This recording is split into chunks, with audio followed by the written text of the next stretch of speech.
Oke, ya. Kita lanjutkan pertemuan kita. Dan pertemuan kali ini kita akan membahas tentang the wind and pressure system over the ocean atau sistem tekanan dan juga angin di atas samudra, ya.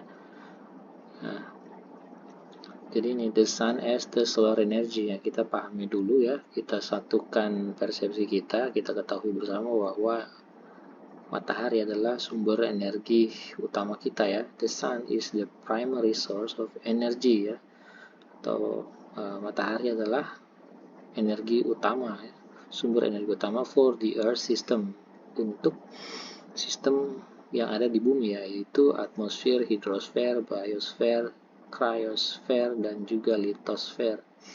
Nah, the earth system are constantly exchanging matter and energy through physical and biogeochemical cycles ya.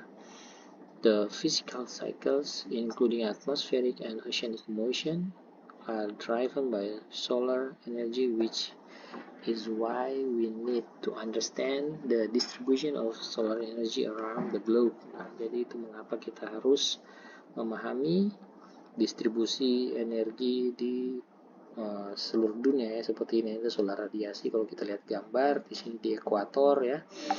Kemudian ini lintang menengah, lintang tinggi, kita bisa lihat bahwa untuk kalau kita lihat sudut datang matahari di ekuator itu adalah tegak lurus ya, tegak lurus atau 90 derajat.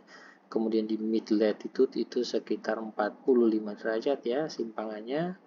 Nah, itu beda-beda tiap wilayah. Kemudian di poles atau di kutub itu bisa 30 derajat atau bahkan lebih kurang lagi seperti itu.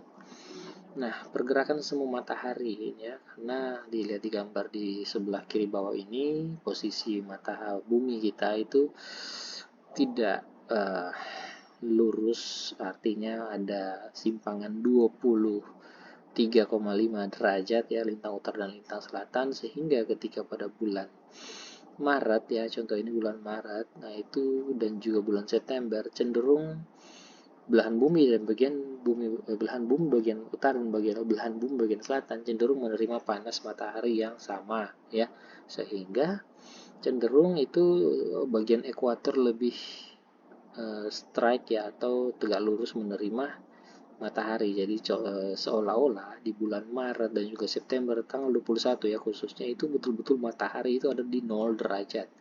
Tapi ketika bulan April ya, April, Mei, Juni ya, Juni itu pada tanggal 21 ya, contoh yang sebelah sini ya, itu lebih banyak matahari berada di belahan bumi bagian utara.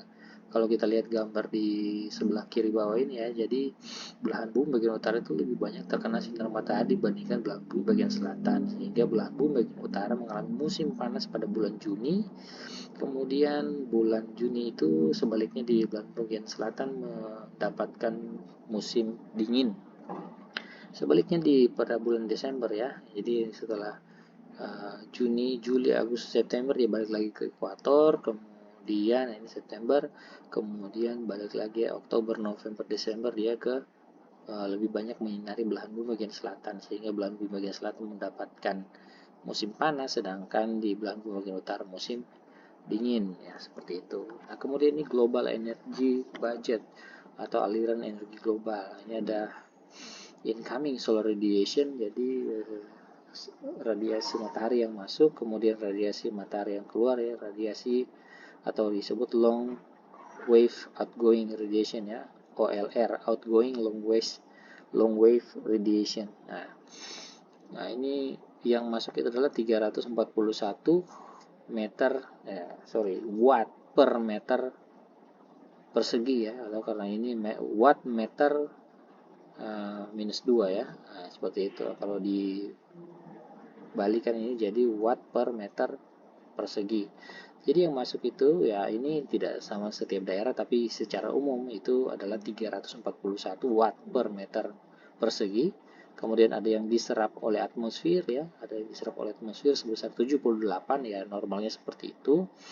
Yang tergantung ketebalan atmosfernya juga ya, dan partikel-partikel penyusunnya. Nah, kemudian ada juga yang di reflected by cloud ya, jadi dipantulkan oleh awan and atmosphere, dan atmosfer dipantulkan sebesar 79. Ada juga yang dipantulkan oleh bumi, reflected by surface. Nah, kemudian yakinnya yang reflected solar radiation sebesar 101,9 watt per meter persegi. Ada yang diserap oleh bumi, absorbed by surface 161 watt per meter persegi. Nah, ini untuk outgoing long wave radiation-nya seperti ini ya, kurang lebih bisa dilihat di gambar. Nah, kemudian ini ya adalah changing temperature, changing pressure. Jadi ketika temperatur berubah, maka tekanan juga berubah. Nah, seperti kita lihat ini densitasnya, di sini ada sistem tekanan tinggi, di sini ada sistem tekanan rendah.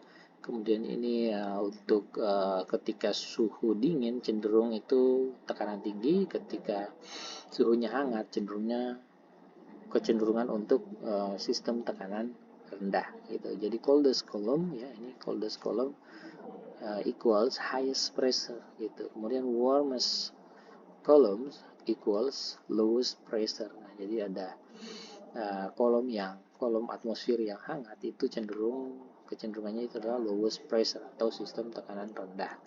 Nah, kita lihat ini ya, pressure difference created wind. Nah, jadi perbedaan tekanan menghasilkan angin. Ya, contoh ini ada sebuah tanknya percobaan ya. Tank A dan tank B, kemudian di sini ada apa namanya? Diisi air ya, diisi air. Tentunya ketika diisi dengan air yang berbeda, dia tekanan yang lebih tinggi ada di kolom atau di tangki bagian A. Nah, ketika tangki A dan tangki B dihubungkan oleh pipa, tentunya air ini yang ada di tangki A akan bergerak menuju ke yang tekanannya lebih rendah, sehingga akan mencapai titik keseimbangan. Nah, itu seperti itu juga ya, kolom udara atau massa udara di atmosfer seperti itu.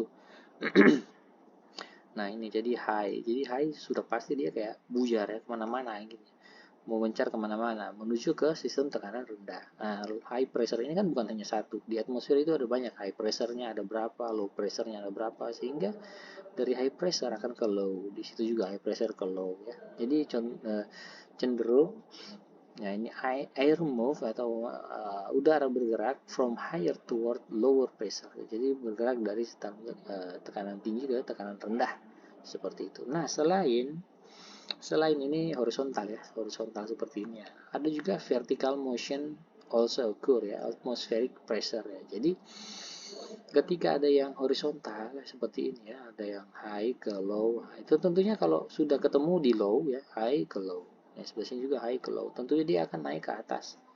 Akan terdorong ya, ke bawah tidak mungkin, sudah pasti ke atas. Sehingga di sini terjadi banyak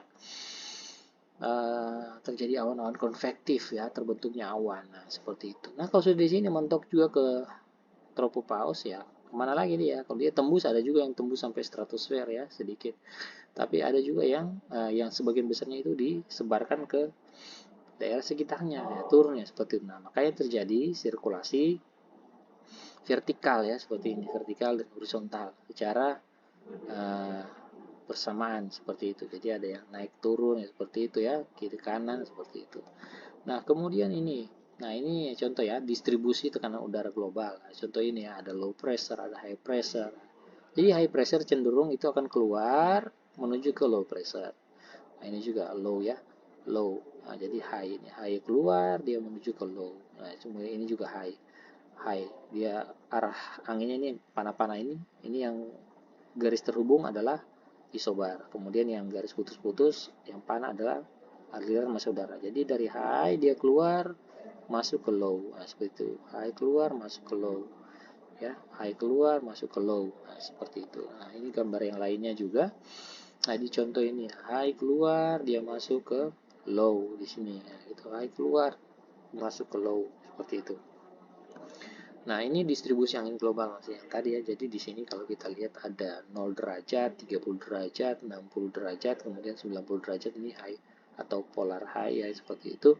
Nah, di sini ada yang gambar merah panah-panah. Yang di sini adalah namanya trade wind atau angin pasat. Nah, ini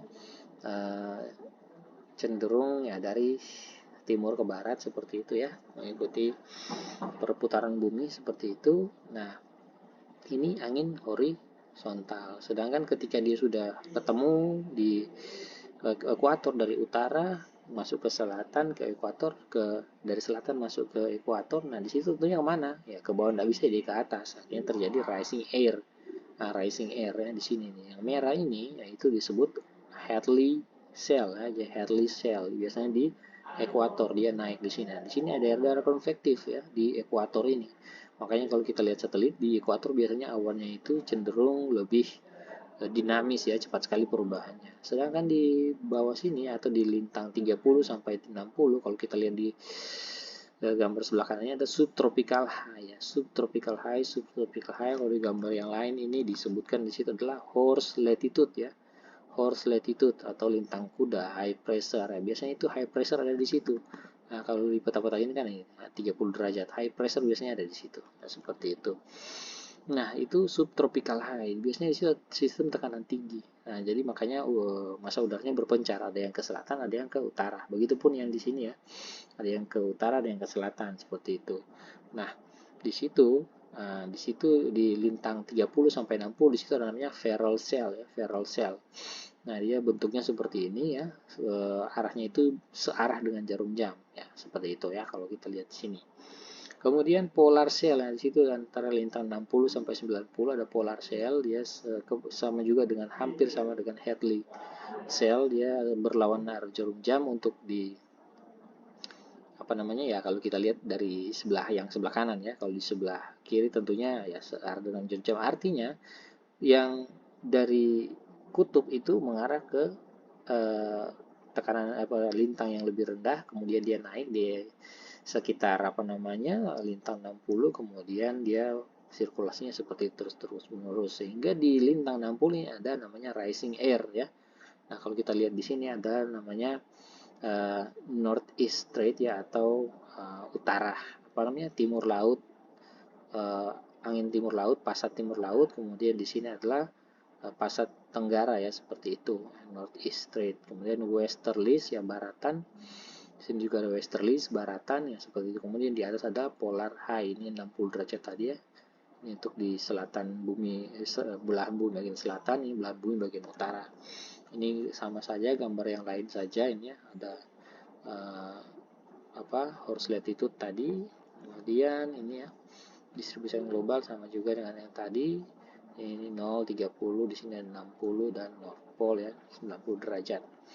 Nah, di sini ada intertropical convergence zone atau zona konvergensi di daerah tropis ya, di kawasan atau wilayah tropis. Nah, seperti jadi yang dari utara masuk ke daerah tropis, yang selatan masuk ke daerah tropis, sehingga terjadi di sini biasanya tumbuh-tumbuh awan konvektif seperti itu ya. Nah, ini sama juga ya, mirip-mirip ya. Jadi animasi yang berbeda saja. Ini adalah masuk ya, seperti itu. Kemudian ini ya tadi intertropical convergence. Jadi di sini sebenarnya ada 6 sabuk angin ya. 3 di lintang utara dan 3 di lintang selatan. Sabuk angin itu. Jadi tadi ya ini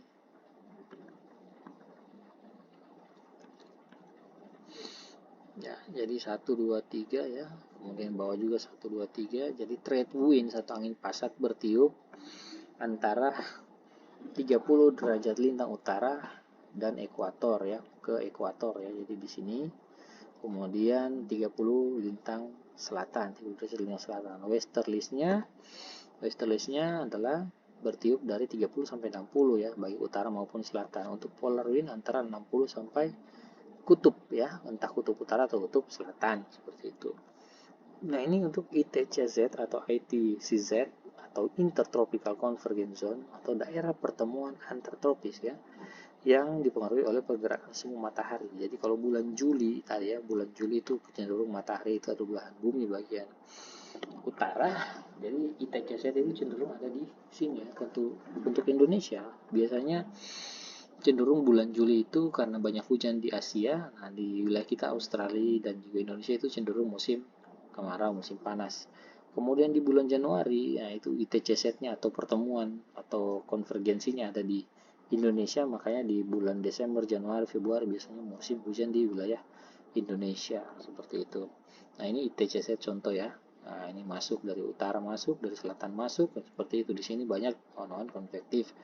Nah, ini untuk monsun juga, ini kaitannya dengan monsun. Jadi kalau angin atau monsun Asia, biasanya cenderung musim hujan karena membawa banyak uap air dari Samudra Pasifik dan juga Asia masuk ke Indonesia.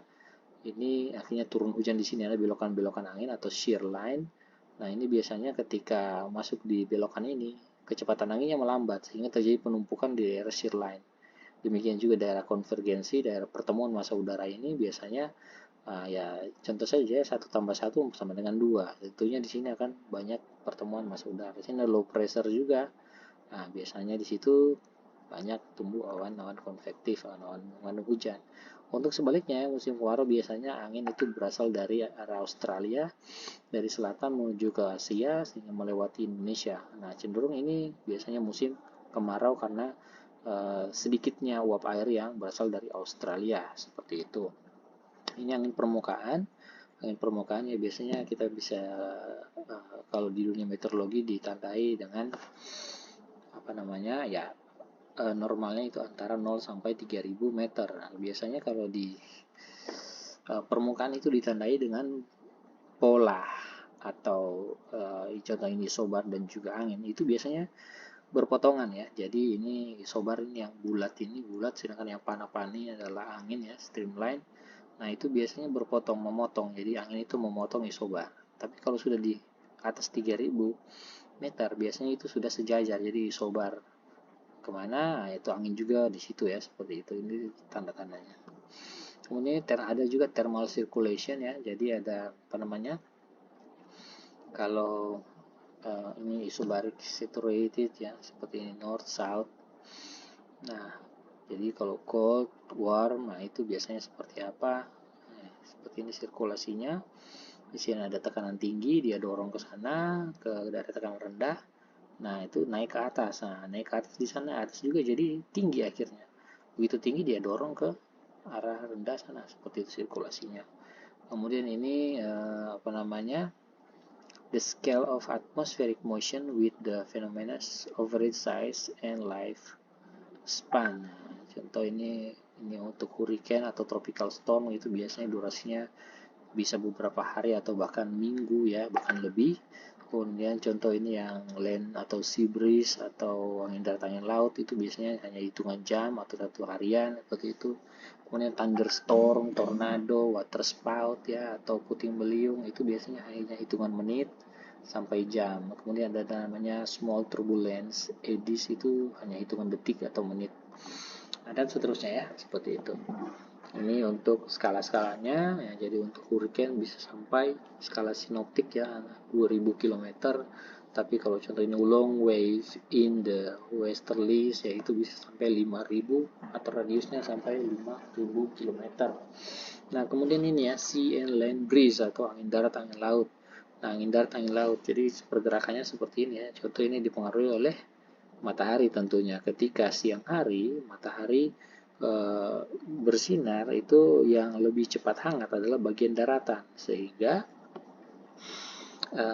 ada perbedaan suhu di antara kedua wilayah tersebut. Nah, massa udara yang dingin ini kemudian mengalir ke daerah yang lebih hangat karena di sana tekanannya lebih rendah.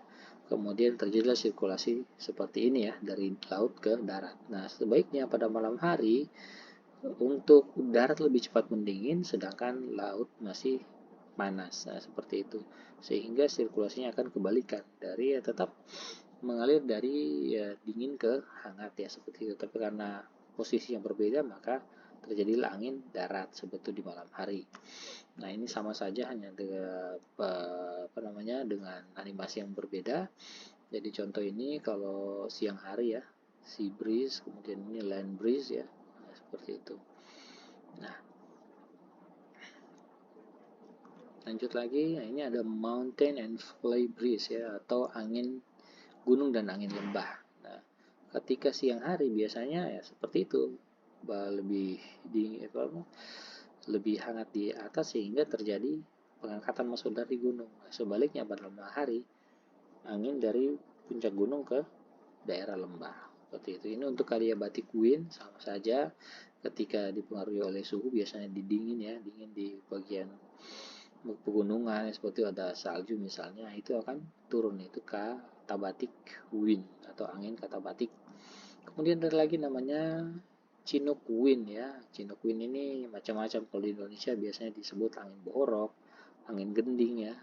Kemudian di apa namanya, contoh-contoh ini the Rocky Mountains ya, New Mexico, North to South into Canada, seperti itu. Nah, jadi ini biasanya perbedaan di satu gunung tapi berbeda. Di sini ada yang sebelahnya hujan ya, jadi dibawa oleh uh, masa udara masuk ya, kena gunung itu terjadi awan-awan orografi, sehingga di sana terbentuk awan dan hujannya di situ, sehingga begitu angin sudah berhembus ke sebelah sudah lebih hangat dan kering seperti itu. Nah, mungkin itu yang bisa saya sampaikan. Nanti kalau ada pertanyaan bisa kita bahas di pertemuan selanjutnya, atau bisa ketik di kolom chat. Dan tetap sehat dan semangat. Sampai jumpa di lain kesempatan. Terima kasih.